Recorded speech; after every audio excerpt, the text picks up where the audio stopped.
Let's take a look at the Nexus 5 hardware. So the first thing that you'll notice is this gorgeous 5-inch screen on the front, which is IPS 1080p, and it just looks absolutely fantastic. It really is up there with the best of the screens that I've used. And that includes the Galaxy S4 and the HTC One, which both screens, in my opinion, offer slightly different experiences, but are both truly excellent displays. And even looking at something like the Sony Z1 released at the start of the year, even that screen is fantastic, really benefits from the Bravia engine. But ultimately, the Nexus 5 display is very crisp, beautiful colour reproduction, and just looks great.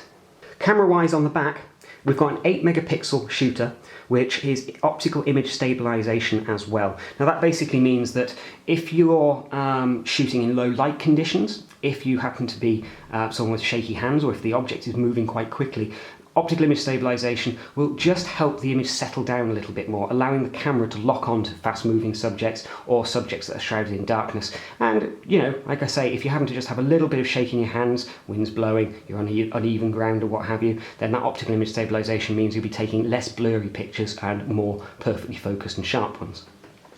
Interestingly, there's a IMEI sticker slapped on the back there. Lovely.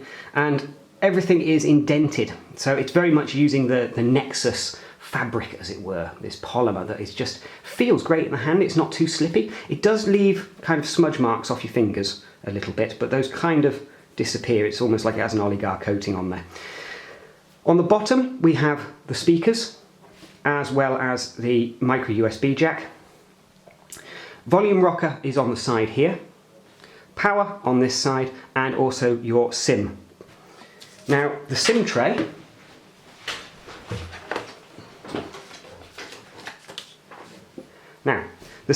is really easy to get out. You get a tool in the box, and all you need to do is pop it into the side and pop the tray open. You don't need to faff around with pins or paper clips or anything like that, like good old Apple did once many years ago. Quick and easy to get the SIM in and out, and it goes home snugly, and it doesn't leave any kind of raised edge there. It's perfectly flat, which is quite nice. Power button, again, just there, and it is slightly raised up, quite easy to hit.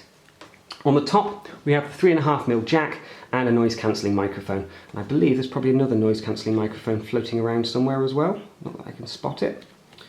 Appears to only be one noise cancelling microphone on this, but we'll see later.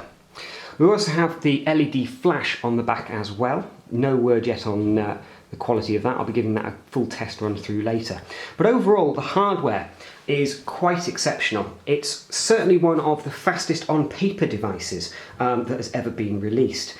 It's the Snapdragon 800 at 2.3 gigahertz. It's not quite 2.3, it's actually clocked at something like 2.78 or something, but you know, they love rounding numbers up. It's backed up with the Androidizen 330 GPU running at 450 megahertz, which is certainly no slouch. It's going to be very interesting to see how this stacks up against something like a Galaxy Note 3. Now, the screen, like I say, is a 1080p screen. It's actually 4.95 inches. They call it a 5-inch display, but that's running at 445 ppi, which is pretty high. It's probably one of the highest, in fact.